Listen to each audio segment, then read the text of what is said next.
بسم اللہ الرحمن الرحیم۔ تاریخ کی زبان کے ناظرین السلام علیکم۔ سامعین، کرد قبیلے کا ایک مشہور ڈاکو تھا۔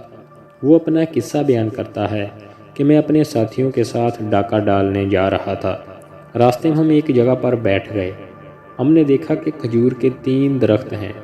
2 پر تو کھجوریں لگ رہی ہیں، لیکن ایک درخت سوکھ چکا ہے، اور ایک چڑیا بار بار آتی ہے اور پھلدار درختوں سے کھجور اپنی چونچ میں لے کر اس خشک کھجور کے درخت پر جاتی ہے۔ ہمیں یہ دیکھ کر تعجب ہوا۔ میں نے 10 مرتبہ اس چڑیا کو یوں کھجوریں لے کر جاتے دیکھا تو مجھے خیال آیا کہ اس چڑیا کو دیکھوں کہ یہ چڑیا اس درخت پر جا کر کیا کرتی ہے۔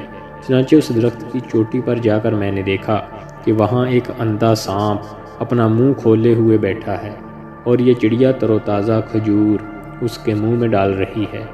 مجھے یہ دیکھ کر اس قدر عبرت ہوئی کہ میں رونے لگا۔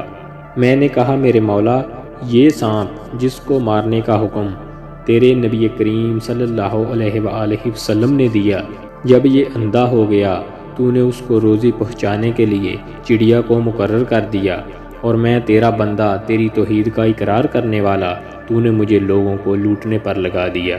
یہ کہنا تھا کہ میرے لیے توبہ کا دروازہ کھل گیا، اور میں نے اپنی تلوار توڑ ڈالی جو لوگوں کو لوٹنے کا کام دیتی تھی، اور اپنے سر پر خاک ڈالتا ہوا درگزر چلانے لگا۔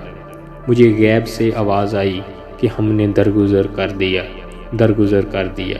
اپنے ساتھیوں کے پاس آیا، کہنے لگے، تجھے کیا ہو گیا؟ میں نے کہا، اب میں نے صلح کر لی۔ یہ کہہ کر میں نے سارا قصہ ان کو سنایا۔